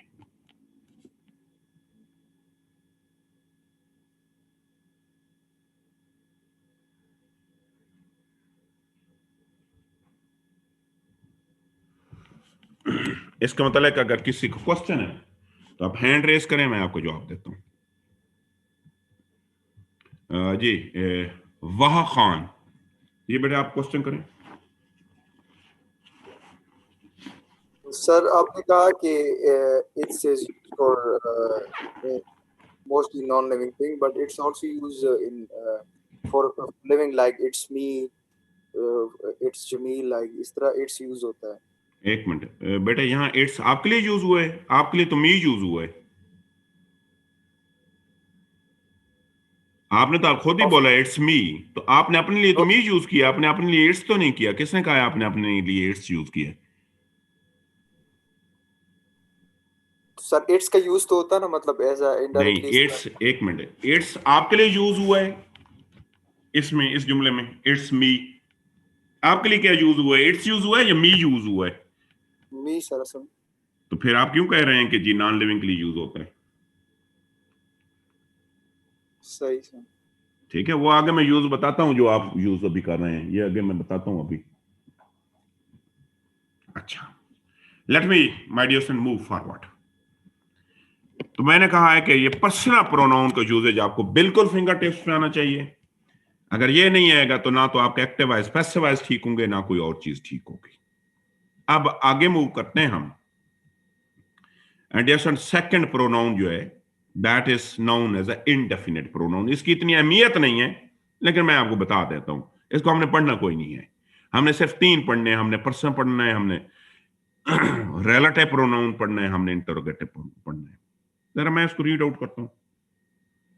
My dear son, indefinite pronoun is the pronoun that has been used to replace some person, belonging of some person, but this can never tell you the exact number of the persons. लेकिन कभी भी exact number indicate नहीं करेगा। मैं कहूं, अगर मुझसे पूछे कोई how many student are here, मैं बड़े एम्बिगुअस होकर उसे बताऊंगा, मैं कहूंगा एवरीवन इज हेयर। क्या पता एवरीवन कितने हैं? मैं कहूंगा सम आर हेयर, मैं बोलूंगा all are here. So indefinite pronoun is the pronoun, my dear son, indefinite pronoun is the pronoun that has been used to replace some noun, but this can never indicate the exact number of noun. ये कभी भी noun का exact number indicate नहीं करता। अगला जो बहुत ज्यादा अहमियत का हामिल है, that is known as a relative pronoun. relative pronoun, बेटे डियर सन, ये कौन से हैं? who है, which है, whom है, that है। इसका फंक्शन क्या है? Dear son, relative pronoun has only one function. इसका फंक्शन ये है, डियर son, जब भी आप देखो, मैंने शायद आपको याद होगा, पीछे मैंने आपको क्लासेस पढ़ाए थे। क्या पढ़ाए थे? माय डियर son, मैंने आपको क्लासेस कब पढ़ाए थे? क्लास मैंने कहा था, class is a combination of subject plus verb plus object, but that can never convey the full meanings. Class वो जुमले होते हैं जिसमें सब्जेक्ट भी होता है, जिसमें वर्ब भी होता है, जिसमें ऑब्जेक्ट भी होता है, लेकिन कभी भी ये फुल मीनिंग कन्वे नहीं करता। यहां पे मैं मिसाल दी थी, यहां पे ये मिसाल है कि who has achieved the first position in CSS। यहां पे देखें ना, who is subject, has achieved is verb, first position in CSS is object, लेकिन ये देखें ना, फुल मीनिंग कन्वे कम से कम नहीं कर रहा है। और जैसे जब ये फुल मीनिंग नहीं कन्वे करेगा तो हम इसे डिपेंडेंट क्लास बोलेंगे। इसको मीनिंग को क्लियर करने के लिए वी नीड अनदर क्लास, और जो इसको क्लास क्लियर करने आएगा वो इंडिपेंडेंट क्लास होगा। और जैसे जब हम डिपेंडेंट और इंडिपेंडेंट को कंबाइन करते हैं ना, तो इनके दरमियान में रिलेटिव प्रोनाउन का आना जरूरी है। ये देखो, ये सबसे पहले मेरा एक सिंपल सेंटेंस है। मैंने कहा Pakistan is my country, it is rich in resources. ठीक जुमले हैं, लेकिन ये 6वीं 7वीं 8वीं क्लास तक लिखे जाते हैं। बड़े सीएसएस में ना लॉन्ग सेंटेंसेस कुछ आपको लिखे जाते हैं। ये देखें ना, दोनों को रिलेटेड बातें हैं, कोई नई बातें नहीं है। मीन कि ये दोनों की दोनों आपस में मिलती जुलती बातें हैं। और जैसे जब को रिलेटेड बातें होंगी, जब दो या दो से ज्यादा को रिलेटेड बातें होंगी, when there would be correlated, but जब भी दो या दो से ज्यादा कोई को रिलेटेड चीजें हैं, बजाय इसके कि आप उसके लिए अलग अलग सेंटेंस लिखें, ये बहुत बेहतर है कि आप उसको कंबाइन करो। तो जब दो सेंटेंसेस को आप कंबाइन करेंगे ना, तो डियर उनको कंबाइन करने के लिए हमें रिलेटिव प्रोनाउन की जरूरत होगी। नीचे जुमला पढ़े, इंडिपेंडेंट क्लास पहले आएगा, 8 खत्म हो जाएगा और उसकी जगह हम रिलेटिव प्रोनाउन यूज करेंगे। तो यहां पे रिलेटिव प्रोनाउन के दो फंक्शन हैं। ये देखो हमने क्या लिखा है, मैंने कहा Pakistan is my country that is rich in resources. ये दैट यहां पे रिलेटिव प्रोनाउन है। और ये आपके तहसीलदार के जो एग्जाम आएंगे पंजाब में, या एफपीएससी के 1 पेपर के जो एग्जाम आते हैं, उसमें ये दैट को अंडरलाइन करते हैं और आपसे पूछते हैं ये कौन सा है। या कभी हु को करते हैं, जब हु को अंडरलाइन करते हैं ना, हम आंखें बंद किए हम कहते हैं ये इंटरोगेटिव है। बेटे हु हर वक्त इंटरोगेटिव नहीं होता। ये जुमला देखें, he or she is my student who, अब who को अंडरलाइन करेगा, पूछेगा कौन सा, आप आंखें बंद करके कहेंगे इंटरोगेटिव। यहां पे ये इंटरोगेटिव है ही नहीं। My dear son, relative pronoun is the pronoun that is used between independent और डिपेंडेंट के दरमियान में यूज होता है, और इसका काम होता है दोनों को आपस में लिंक क्रिएट करना। ये देखें ना, हम अक्सर आजकल ऐसे जुमले लिखते हैं, हम लिखते हैं Pakistan is my country facing many problem. अब ये देखो ना, पहला जो है ये तो इंडिपेंडेंट क्लाज है, दूसरा डिपेंडेंट क्लाज है, तो इनको जो मिक्स करने वाला रूल है कि इन दोनों को आपस में रिलेशन भी क्रिएट करना है, वो मिसिंग है। क्या मिसिंग है? रिलेटिव प्रोनाउन मिसिंग है। रिलेटिव प्रोनाउन का काम भी, रिलेटिव प्रोनाउन के दो काम होते हैं। एक ये होता है कि डिपेंडेंट क्लास का एज ए सब्जेक्ट के तौर पे यूज होगा, किस चीज के? जो आपका डिपेंडेंट क्लास है उसका ये सब्जेक्ट भी होगा, पहली बात है, और दूसरी बात ये है कि दोनों को आपस में लिंक भी कर रहा होगा। फर्क क्या है? माय डियर स्टूडेंट, हु और विच और दैट का फर्क ये है कि हु हमेशा लिविंग के लिए आता है, या ये पेपर में गलती है आपकी, एक बच्चे ने लिखा हुआ था Pakistan is my country, who is situated in south Asia. Who तो आता है लिविंग के लिए, हु आता है लिविंग के लिए, विच और दैट जो है ना ये इंटरचेंजेबली यूज होते हैं, ये दोनों नॉन लिविंग के लिए यूज होते हैं। तो हमने my dear son relative pronoun पढ़ा, और रिलेटिव प्रोनाउन मैंने आपको क्या पढ़ाया कि dear son relative pronoun is the pronoun that has been used. काम इसका क्या है रिलेटिव प्रोनाउन का? कि ये दो क्लासेस के दरमियान में आएगा, एक क्लास डिपेंडेंट होगा और आपको दूसरा क्लास जो होगा वो इंडिपेंडेंट होगा। हु आएगा हु लिविंग के लिए, विच आएगा, हुम आएगा, दैट आएगा। ठीक हो गया? अक्सर हम आजकल जब लॉन्ग सेंटेंस लिखते हैं तो हम इन दोनों को आपस में लिंक ही नहीं करते। जब लिंक नहीं करते तो जुमला गलत हो जाएगा हमारा। अब let me move forward. Demonstrative pronoun. Demonstrative pronoun is the ये इतनी अहमियत कामिल नहीं है, लेकिन वैसे मैं बता देता हूं। हमने पढ़ने डिटेल 3 की पढ़नी है, हमने पर्सनल की पढ़नी है, हमने रिलेटिव की पढ़नी है, हमने जिनके मैंने कलर चेंज किए, हमने इंटरोगेटिव की पढ़नी है। चलिए डेमोस्ट्रेटिव भी पढ़ लेते हैं। My dear son, demonstrative pronoun is the pronoun that has been used to indicate the location of noun. But इसका काम है किसी भी चीज की लोकेशन को, हम कहते हैं दिस नजदीक लिए दिस, और इसका दूर जो होता है दैट होता है। दीज इसका प्लूरल होता है, एंड दूस। सो आप में से जो बच्चा पूछ रहा था ना मुझसे इट इज मी, बड़े यहाँ इट जो है ना ये डेमोस्ट्रेटिव प्रोनाउन के तौर पे यूज हुआ है। यहाँ पे इट इज मी नहीं होना चाहिए, बेसिकली दिस इज मी होना चाहिए। तो कभी कभार इट जो है ना वो डेमोस्ट्रेटिव प्रोनाउन के लिए भी यूज होता है, वो उसकी लोकेशन को इंडिकेट करता है।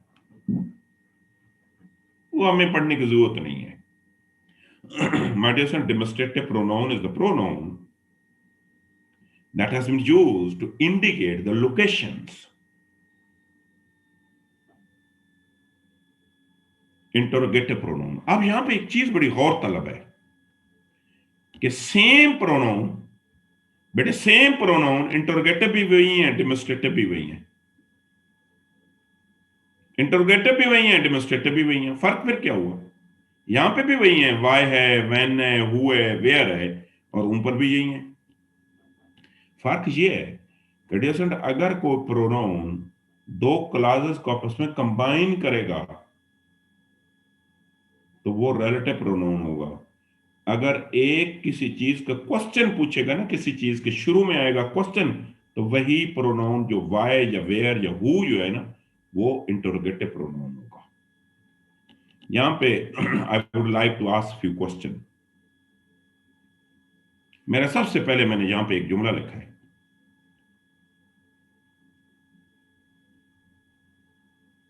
मिशाल आप मुझे बताएं इसके एंड पे मैंने how Pakistan is poor in management, मैंने दो ऑप्शन आपको दिए हैं। एक मैंने इसके एंड पे फुल स्टॉप लगाया है, एक मैंने इसके एंड पे क्वेश्चन मार्क लगाया है। तो मिशाल क्या होना चाहिए? Sir I think full stop होना चाहिए। क्वेश्चन मार्क नहीं होना चाहिए?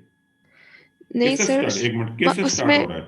सर हाउ इज पाकिस्तान जब होता तो फिर क्वेश्चन मार्क आएगा। जी तैमूर आप बताएं, तैमूर करीम। जी सर।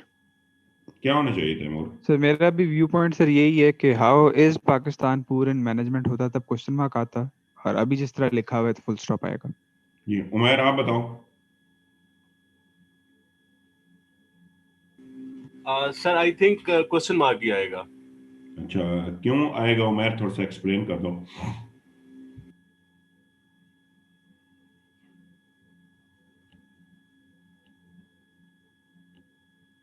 उमर मुझे जरा एक्सप्लेन कर दो क्यों क्वेश्चन मार्क आएगा। सर आई थिंक हाउ की वजह से, चूंकि हाउ आया, हाउ पाकिस्तान है, तो वो इंट्रोगेटिव है हाउ, तो शायद इसलिए। जी अब्दुल गफार आप बताएं क्या आएगा। सर क्वेश्चन मार्क ही आएगा। क्वेश्चन मार्क ही आएगा, क्यों, रीजन? सर ये लिखा हुआ कि how Pakistan is poor in management. Pakistan management के हिसाब अच्छा से एक कैसे मिनट बेटा, मतलब ये बताओ जरा, इंटरोगेटिव सेंटेंस जो होता है उसकी क्या क्या रिक्वायरमेंट होती है? Would you like to define the interrogative sentence? Interrogative sentence में सर जो हमारे हैं अपना इंटरोगेटिव वर्ड सर, वाई से जो अपना डब्ल्यू से शुरू होते हैं, व्हेन, व्हाई, वेयर, ये सब स्टार्ट में आते हैं और हेल्पिंग वर्ब भी स्टार्ट में आता है फिक्र की। तो इसका देखो हेल्पिंग वर्ब कहाँ पे है? इसका हेल्पिंग वर्ब तो सर सब्जेक्ट के बाद ही है। तो फिर ये क्वेश्चन आएगा या नहीं आएगा? ऐसे तो फिर सर नहीं बनता क्वेश्चन मार्क, फिर फुल ही बनता जी है। डजंट रिमेंबर, बेटे हम छोटी छोटी गलतियां करके आते हैं, ये सबसे बड़ी ये गलती करते हैं। पहले जरा मेरी बात गौर से सुना, मैं इंटरोगेटिव सेंटेंस को डिफाइन करता हूं। My dear friend, interrogative sentence is a sentence that is supposed to ask the question. Interrogative वो सेंटेंस है जिसका काम ये है कि सवाल पूछना। Interrogative sentence has two requirement, उसकी दो पक्की रिक्वायरमेंट है। रिक्वायरमेंट लिखो, It has two requirement. Yes, and its first requirement is कि हेल्पिंग वर्ब सब्जेक्ट से पहले आएगा। ये हेल्पिंग वर्ब अगर यहां पे आ गया है ना तो ये इंटरोगेटिव नहीं है। और दूसरी इसकी रिक्वायरमेंट ये है कि इसके एंड पे हमेशा क्वेश्चन मार्क आएगा। हमारे यहां हमने एक मिसकंसेप्शन क्रिएट की हुई है, हम कहते हैं जी WH शुरू में आ जाएगा तो सवाल है, नहीं है सवाल। WH से सवाल नहीं बनता। दरअसल सवाल तब बनता है जब बेशक WH आ जाए लेकिन हेल्पिंग वर्ब का आना पहले जरूरी है। इसकी बुनियाद पे ना हम अपने सेंटेंसेस के दो टाइप्स में interrogative have been further divided into two types. एक को हम कहते हैं सिंपल इंटरोगेटिव। कौन सा इंटरोगेटिव? जैसे सिंपल इंटरोगेटिव वो इंटरोगेटिव होता है जिसका आंसर हमेशा या तो यस होगा या नो होगा, और इसकी दूसरी इंडिकेशन ये होगी कि ये हमेशा हेल्पिंग वर्ब से शुरू होगा। सिंपल क्यों कहा है? सिंपल इस वजह से कहा है कि इसका आंसर हमेशा या यस होगा या नो। मैं अगर आपसे पूछूं आर यू लिसनिंग मी, आप कहेंगे यस। लेकिन अगर मैं आपसे पूछूं why are you listening me, you need a long answer, और जब आपका लॉन्ग आंसर होगा तो कॉम्प्लेक्स इंटरोगेटिव उसको बोलते हैं। कॉम्प्लेक्स इंटरोगेटिव वो होता है WH आता है और हेल्पिंग वर्ब पहले आएगा। ये देखो बेटे, ये आखिरी जुमला अगर आप देखें ना, ये कॉम्प्लेक्स इंटरोगेटिव है। अगर ये आर इधर आता ना तो ये इंटरोगेटिव ना आता, ये बेसिकली फिर डिपेंडेंट क्लास बन जाता। बिलीव मी, आपकी आउटलाइन में आप जब ऐसे लिख रहे होते हैं ना, आपकी आउटलाइन लिखते हैं और आउटलाइन में आधी गलतियां ये आप करते हैं। मैंने एक सिंपल सा फॉर्मूला आपको बताया है। और एक और चीज बताऊं, जब आप नरेशन करेंगे ना, जब सिंपल इंटरोगेटिव होगा, कौन सा बेटा? सिंपल इंटरोगेटिव होगा तो दो क्लासेस को मिलाने के लिए आप इफ या वेदर यूज करते हैं। और जब वो कॉम्प्लेक्स होगा ना तो आपको ना तो इफ की जरूरत होती है ना वेदर की जरूरत होती है। ये आगे मैं पढ़ाऊंगा, बस सिंपल आपको मैंने बता दिया है। मैं एक दफा दोबारा आपको एक्सप्लेन करूंगा।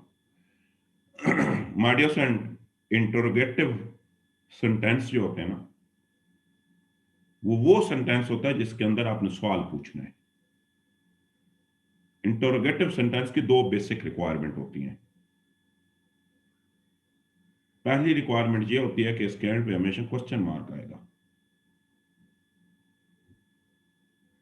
और इसकी दूसरी रिक्वायरमेंट ये होगी कि हेल्पिंग वर्ब जो है वो हमेशा सब्जेक्ट से पहले आएगा।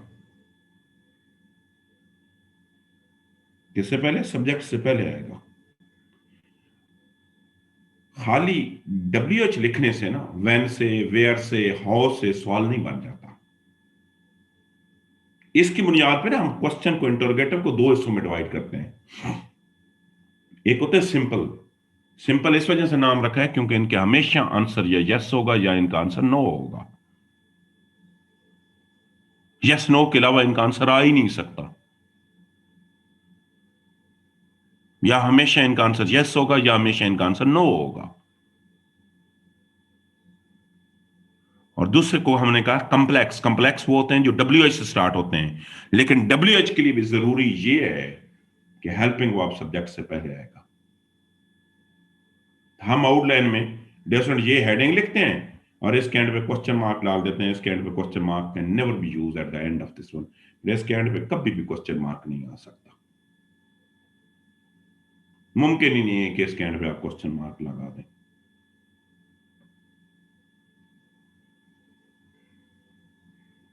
आई वुड लाइक टू मैं फिर एक दफा देखो बेटे, रिलेटिव वो होते हैं जो दो क्लासेस को कंबाइन करते हैं। इंटरोगेटिव वो होते हैं जो किसी चीज को सवाल पूछते हैं। मैं पहले सवाल ले लेता हूं, then I will move forward. जी वाहा खान जी पूछे। Sir I was reading an article in English journal।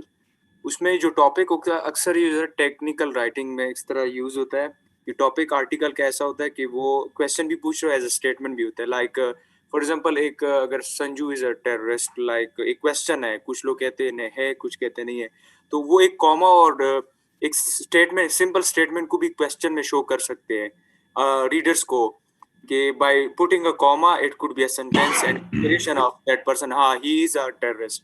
But अगर मैं बोलूँ संजू इज अ टेररिस्ट, मतलब एक साउंड भी देता हूँ और कॉमा भी डालता हूँ, तो उससे ये थोड़ा सा इंप्रेशन दे सकता हूँ कि क्वेश्चन मार्क है, इट्स नॉट डिक्लेयर। नहीं कर सकते बेटे। अगर क्वेश्चन संजू को करना है, आप लिखेंगे is Sanju a terrorist. Sanju is a terrorist, आप क्वेश्चन मार्क नहीं आता बेटे। इसके अगर जैसे आप पढ़ रहे हो ना, इसके एंड पे साइन ऑफ एक्सक्लेमेशन आता है, क्वेश्चन नहीं आता, सरप्राइज होता है वो आपके लिए। सर तो ये वैसे कम्युनिकेशन में जब हम यूज करें तो इस तरह एक्सप्रेशन से हम क्वेश्चन कर सकते हैं ना? नहीं कर सकते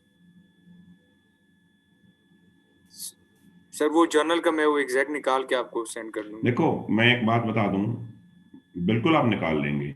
कभी तो ये जुमला लिखा होगा, सिर्फ वाई लिखा होगा और वाई के सामने क्वेश्चन मार्क होगा, ऐसा ही है।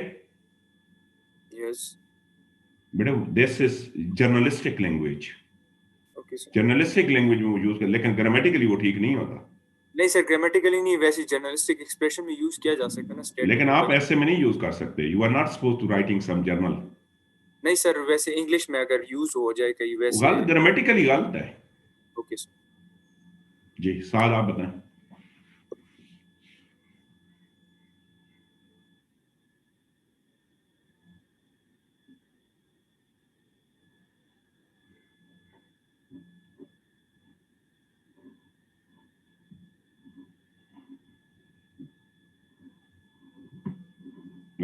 इसी सेंटेंस के एंड पे ऐड कर लें। फिर भी जी जी फिर भी बेटे क्वेश्चन ही रहेगा, क्वेश्चन ही रहेगा, क्वेश्चन ही रहेगा। अच्छा, what is the last type of pronoun is known as a reflexive pronoun. Reflexive pronoun is the pronoun that refer back. हम अक्सर मैं लिखता हूं I myself will teach this subject. myself जो है वो पीछे I को रेफर कर रहा है, और ये पढ़ाना इस वजह से जरूरी है, इसकी अहमियत नहीं है लेकिन ये करेक्शन के अंदर आता है। माय डियर सन, कुछ लफ्ज ऐसे हैं जिनके साथ रिफ्लेक्सिव का आना जरूरी है। एक बेटे लफ्ज है रिजाइन। अगर आप लिखें ना I resign from this post, ये ग्रामेटिकली इनकरेक्ट सेंटेंस है। आप लिखेंगे I myself resign from this post. Myself नहीं लिखेंगे तो आप लिखेंगे अपना नाम लिखेंगे, आप लिखेंगे आई कामा मुरीद हुसैन कामा विल रिजाइन। तो जैसे रिफ्लेक्सिव प्रोनाउन इंग्लिश ग्रामर के अंदर कुछ नाउन ऐसे, सॉरी कुछ वर्ब ऐसे हैं ये 10 से आगे मैं बताता हूं वो भी बेटे। 10 अल्फाज ऐसे हैं जिनके साथ रिफ्लेक्सिव का आना लाजिम है, और 10 अल्फाज ऐसे हैं जिनके साथ कभी भी रिफ्लेक्सिव नहीं आ सकता। ठीक है, जो जिनके साथ लाजिम आता है, लाइक 2 5 6 मैं आपको बताता हूं। एक लफ्ज बेटे है resign, avail,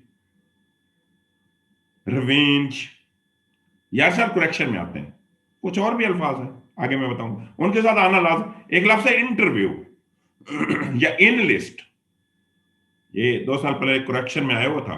I myself enlisted for this job. आप अपने आप को तो इनलिस्ट नहीं करते, आपको कोई और इनलिस्ट करता है। तो इंटरव्यू के साथ इनलिस्ट के साथ कभी आता ही नहीं है। ठीक हो गया यहां तक? मैं एक दफा दोबारा my dear student, I would like to revise the pronoun.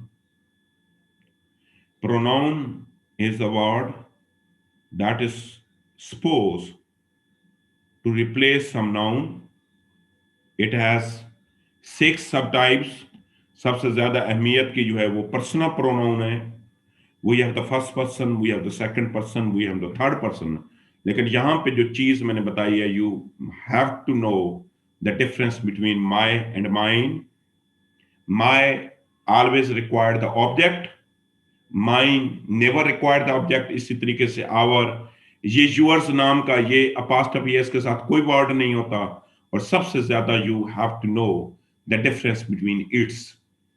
ये तो वैसे भी मैंने आपको बैन कर दिया, ये वैसे भी फार्मर राइटिंग में दिस इज नॉट अलाउड। वैसे भी फार्मर राइटिंग में इसको कोई यूसेज ही नहीं है। क्लियर होगा जहां तक pronoun. Next my dear friend, I would like to talk about the verb. मेरे ख्याल में बड़े सेंटेंस एक जो है ना, वो तमाम के तमाम पार्ट्स ऑफ स्पीच के बगैर बन सकता है। नाउन के बगैर भी एक सेंटेंस बन सकता है। नाउन नहीं होगा तो प्रोनाउन होगा, प्रोनाउन के बगैर भी सेंटेंस बन सकता है।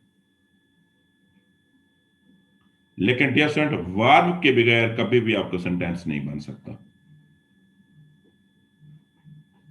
वर्ब के बगैर ये मुमकिन ही नहीं है कि आपका सेंटेंस बन जाए। मैं पहले आपके क्वेश्चन ले लेता हूं, then I will move forward.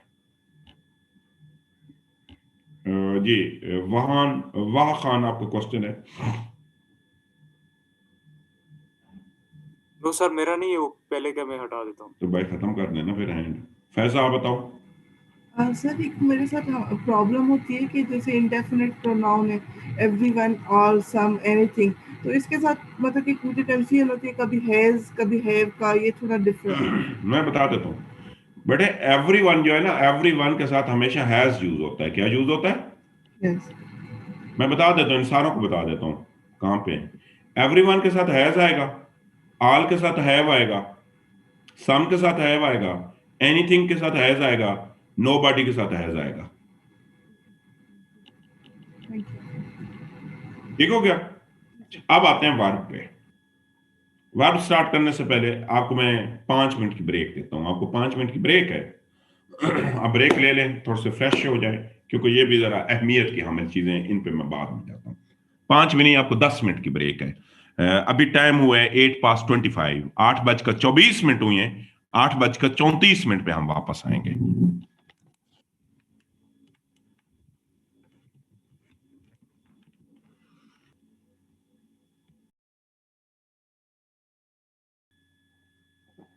Action verb are in trillion, ये ट्रिलियंस की तादाद में है एक्शन वर्ब्स। इसकी फॉर्म्स होती हैं। फर्स्ट फॉर्म ऑफ वर्ब होती है, सेकंड फॉर्म ऑफ वर्ब होती है, थर्ड फॉर्म ऑफ वर्ब होती है, और आईएनजी फॉर्म ऑफ वर्ब होती है। एंड हम फर्स्ट, सेकंड, थर्ड, फोर्थ इसको नहीं बोलेंगे, हम इनको एंड इनके टेक्निकल नाम से बोलेंगे। जैसे पहली फॉर्म को हम कहते हैं प्रेजेंट फॉर्म ऑफ वर्ब, दूसरी को हम कहेंगे पास्ट फॉर्म ऑफ वर्ब, तीसरी को हम कहेंगे प्रेजेंट पार्टिसिपल, एंड आखिरी जो होगी that is known as past participle and present participle. इसको बनाने के we have so many methods.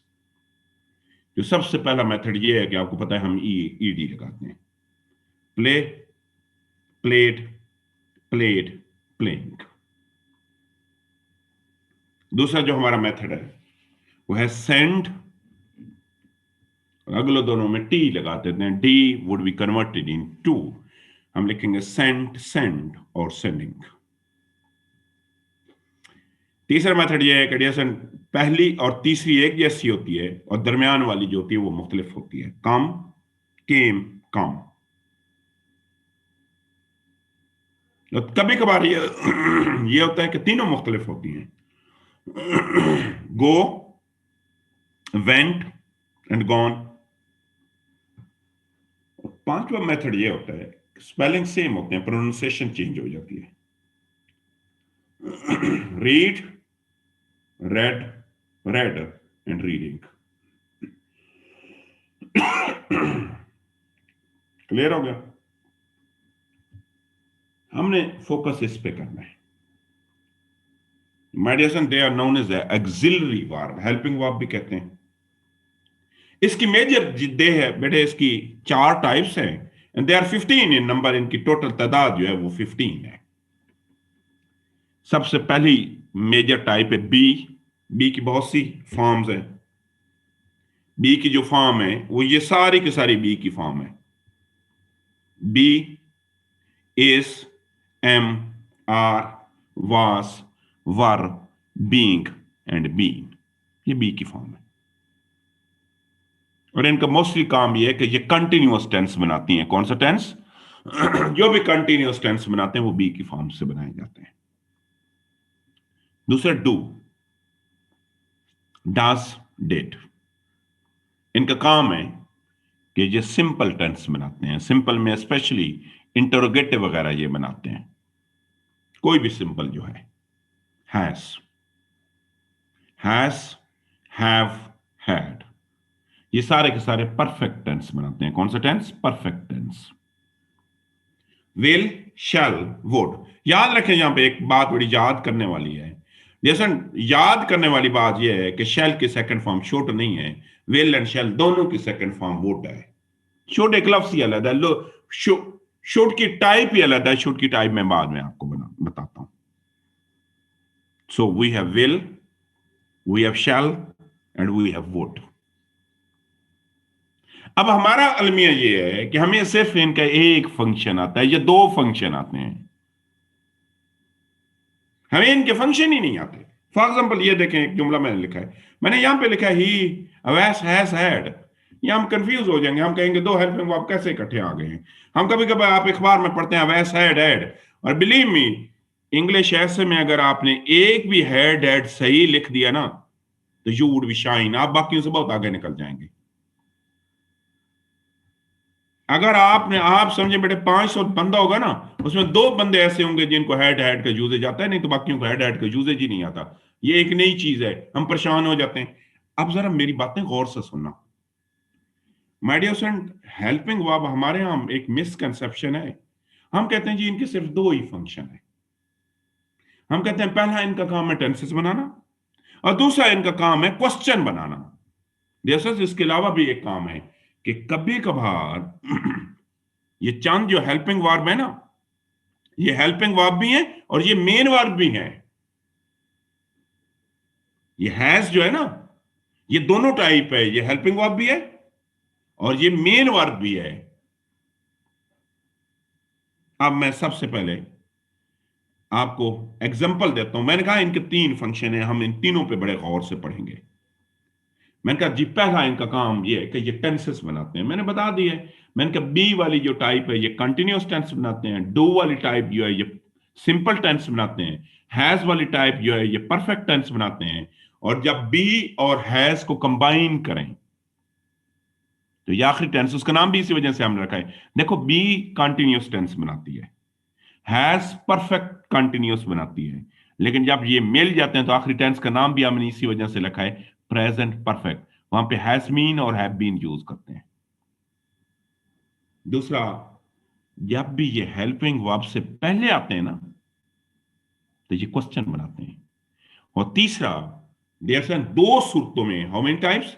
2 सूरतों में ये एज ए मेन वर्ब के तौर पे भी यूज होते हैं। और आज मैंने आपको सिखाना है कि आपने इनको मेन वर्ब के तौर पे कैसे यूज करना है। मैं जुमले आपको 3, ये फंक्शन तीनों आपने याद रखने हैं। Number 1, number 2, number 3। मिसाल लेते हैं, आई एम टीचिंग। यहां एम जो है ये एज ए हेल्पिंग वर्ब के तौर पे आ रहा है, एक टेंस बना रहा है। Has he taken the lunch, यहां ये क्वेश्चन बना रहा है। मैंने कहा जब ये हेल्पिंग वर्ब सब्जेक्ट से पहले आएगा तो क्वेश्चन बनाएगा। अब तीसरा जो यूजेज मैंने आपको बताया कि मैंने कहा some time they will work as a main verb, किसके तौर पे काम आएंगे? मेन वर्ब के तौर पे यूज होंगे दो कंडीशन में। पहली कंडीशन ये है कि डजंट, कभी कभार ये होता है कि जुमले में स्टेटमेंट होती ही नहीं है, जुमले में एक्शन होता ही नहीं है, स्टेटमेंट होती है। देखो आई एम अ टीचर, एक्शन है, एक्शन का मतलब है बेटे कोई कोई वर्ब आएगा, मतलब आई एम टीचिंग, टीचिंग यहां पे एक्शन है। इस सेंटेंस में आई एम अ टीचर, यहां am as a main verb के तौर पे आ रहा है, और हेल्पिंग वर्ब हमेशा एज अ मेन वर्ब के तौर पे आएगा जब सेंटेंस के अंदर कोई एक्शन नहीं होगा, स्टेटमेंट होगी। नीचे देखें, ही हैज 3 बुक्स, ये भी there is no, you can say कि कोई एक्शन नहीं है, ये भी स्टेटमेंट है। अब जो एक्चुअल चीज है, ये जो हैज है ना, अब ये चीज है एक्चुअल में बेटे, हैज जो है ना, हैज और हैव ये दोनों पहली फॉर्म है, हैड दूसरी फॉर्म है, हैड तीसरी फॉर्म है। ये हैज हैव जो है ना, दोबारा ये हेल्पिंग वर्ब भी है और ये मेन वर्ब भी है। एक मिनट बेटे, हेल्पिंग वर्ब भी है, ये मेन वर्ब के तौर पे यूज होगा तो इसके 5 मतलब हैं। कभी हैज हैव हैड हैड का मतलब होता है फिनिश, खत्म करने के लिए हम यूज करते हैं। कभी हम,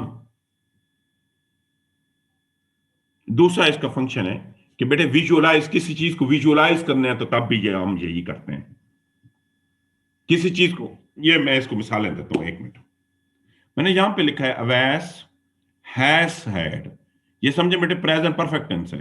a wonderful experience in banking sector, यहां पे ये हैड जो है ना ये टेक के मीनिंग में, ये मैं ऐसे भी लिख सकता था, अवैस हैज एंजॉयड, यहां अगला हैड जो है ना ये एंजॉयड की मीनिंग में यूज किया गया है। यहां पे एक मिनट, ये एक और जुमला है, मैंने लिखा Awais has had lunch now, यहां पे हैड जो है ना ये फिनिश की मीनिंग में या टेक के मीनिंग में यूज किया गया। मैं इसको ऐसे भी लिख सकता था कि he has taken a lunch now, ये टेकन जो है ये हैड से रिप्लेस हो सकता है। ये तीसरा जुमला पढ़े, Awais had a vast dream when his friend knocked the door, बेटे यहां देखने के विजुअलाइज मीन सा, ख्वाब देखने के मीनिंग में हैड यूज हुआ है। मैं इसको ऐसे भी लिख सकता हूं, Awais had visualised a vast dream, ये कौन सा टेंस है? ये पास्ट परफेक्ट टेंस है। नेक्स्ट जुमला पढ़े, they have had 3 surgeries in this year, यहां अंडरगो के मीनिंग में है, मैं ऐसे भी लिख सकता हूं, they have undergone 3 surgeries in this year. आखिरी जुमला पढ़े, I am not feeling well because I have had, यहां हैड जो है ये फेस की मीनिंग में यूज हुआ है, मैं इसको ऐसे भी लिख सकता हूं, I am not feeling well because I had faced a problem all the day. तो डोंट रिमेंबर, बड़ा आसान सा काम है बेटे, हैज हैव जो है ना ये हेल्पिंग वर्ब भी है और ये मेन वर्ब के भी है। जब दो हैज हैड इकट्ठे आते हैं ना, पहला हैज जो है ना ये हेल्पिंग वर्ब के तौर पे यूज हो रहा है। क्यों? क्योंकि मैंने आपको बताया हुआ है कि ये प्रेजेंट परफेक्ट टेंस जब भी होगा तो यहां पे ये हैड जो है ना ये मेन वर्ब के तौर पे यूज हुआ है। अगर आप इस हैड को चेंज करेंगे तो आप इसको इंजॉयड के साथ भी चेंज कर सकते हो, आप ऐसे भी लिख सकते हो, अवैस हैज इंजॉयड। ये हैज हैड के बहुत से मीनिंग है, ये इंजॉय भी इनका मीनिंग है, टेक भी इनका मीनिंग है, फिनिश भी इनका मीनिंग है, विजुअलाइज भी इसका मीनिंग है। तो ये देखें यहां पे पहला हैड जो है ना ये एज ए हेल्पिंग वर्ब के तौर पे यूज आ रहा है पास्ट परफेक्ट टेंस के लिए, और यहाँ पे ये दूसरा हैड जो है ना ये देखने, ख्वाब देखना जो होता है ना, आपको पता सा नहीं कहते, विजुअलाइज कहते हैं। तो डियर स्टूडेंट, आइंदा आपकी राइटिंग में कुछ जुमले ऐसे होने चाहिए जिसमें कभी कभार हैज हैड, कभी कभार हैड आता है पास्ट परफेक्ट में, और हैज हैव या हैव हैड। हैज हैड तब आता है जब आपका सब्जेक्ट सिंगुलर है, जैसे कि अवैस है, मैं लिख दूं अवैस है आमना, तो ये हैज नहीं रहेगा, ये हैव हो जाएगा। तो डियर स्टूडेंट, कभी कभार बेटे ये यूजेज आपको आने चाहिए। अब आते हैं तीसरी टाइप ऑफ वर्ब, हमारे डियर स्टूडेंट तीसरी टाइप ऑफ वर्ब जो है हम इन्हें मॉडल वर्ब्स कहते हैं। यहां से क्योंकि ये मॉडल मैंने ज्यादा डिटेल के साथ पढ़ाने हैं, इसको डियर स्टूडेंट हम कल पढ़ेंगे, जहां पे अब हम छोड़ रहे हैं। अब आपको मैं एक असाइनमेंट दे रहा हूं डियर स्टूडेंट, आपने कल मैं आपके जुमले लिखाऊंगा, आपने आज घर में बैठ के कुछ हैज हैव हैड मीन के हेल्पिंग वर्ब को एज द मेन वर्ब के तौर पे जुमले बनाने हैं आपने। तो 10-15 जुमले बनाने हैं, और ये सारी की सारी चीजें जो मैं पढ़ा रहा हूं ये मैं high school English grammar Wren and Martin की किताब से पढ़ा रहा हूं। आपने डियर स्टूडेंट बेटे कुछ जुमले लिखने हैं, ये वाले, और कल मैंने आपसे लिखवाऊंगा, और आइंदा आपके ऐसे के अंदर मुझे ये जुमले नजर आने चाहिए। बिलीव मी, आपने 2 दफा भी इंग्लिश ऐसे में ऐसे एक जुमला लिख दिया ना, यू विल शाइन, अगर सही यूजेज किया है तो। जी सिद्रा बताएं। सर हैज हैव का रिपीट कर दें यूजेज। बेटे हैज हैव आता है, हैज हैव कभी भी इकट्ठा नहीं आता। क्या नहीं आता?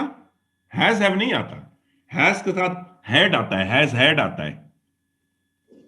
जी सर। एक मिनट, क्यों बेटे? इसकी पहली फॉर्म जो है ना हैज ऑब्लिक हैव फॉर्म है। पहली फॉर्म क्या है? Has oblique have. दूसरी फॉर्म हैड है, तीसरी भी हैड है। तो हैज के साथ तो हमेशा थर्ड फॉर्म ऑफ वर्ब लगती है, हैज के साथ फर्स्ट तो लगती नहीं है। तो हैज हैव कभी भी नहीं आएगा, हैज हैड आएगा, हैव हैड आएगा, मतलब दूसरा लफ्ज हमेशा ही हैड रहेगा, या कभी हैड आएगा। फैसला आप बताएं। सर ये मुझे पूछना था कि ये जैसे आपने 4-5 सेंटेंसेस में बताया कि कोई एंजॉय के लिए यूज हो रहा है, कोई विजुअलाइज के लिए यूज हो रहा है, कोई अंडर, तो हम सिर्फ इनके लिए यूज होगा कैसे, मतलब कि हम समझें? ये सिर्फ इन्हीं के लिए, और किसी चीज के लिए जरूर नहीं यूज हो सकता, सिर्फ इन स्पेसिफिक वर्ड्स के लिए यूज। जी मीन के इसके मतलब 6 मतलब है हैज के। फेस मतलब है, टेक मतलब है, एंजॉय मतलब है, विजुअलाइज मतलब है, फेस मतलब है। सर जो सेंटेंसेस बनेंगे इन्हीं से ही बनेंगे? जी इन्हीं में से, बाहर से नहीं बनेंगे। किसी और का क्वेश्चन है तो आप क्वेश्चन कर लें। ये स्लाइड डियर स्टूडेंट ऑलरेडी मैं भेज चुका हूं। जी अब्दुल गफार बताएं। सर ये सेंटेंस यही करने हैं या सर अपनी तरफ से बना के? नहीं, आपने अपनी तरफ से बनाने हैं, ये तो मैंने लिख दी हैं। अच्छा, वो बना के सर फिर आपको असाइनमेंट सबमिट करवानी है या? असाइनमेंट मैं खुद कल लिखवाऊंगा, पहले आपने प्रैक्टिस करनी है। कल मैं जुमले लिखवाऊंगा, आपने खुद उनको फिल इन द ब्लैंक्स करनी होंगी। Yes sir, thank you sir. जी साद आप बताओ।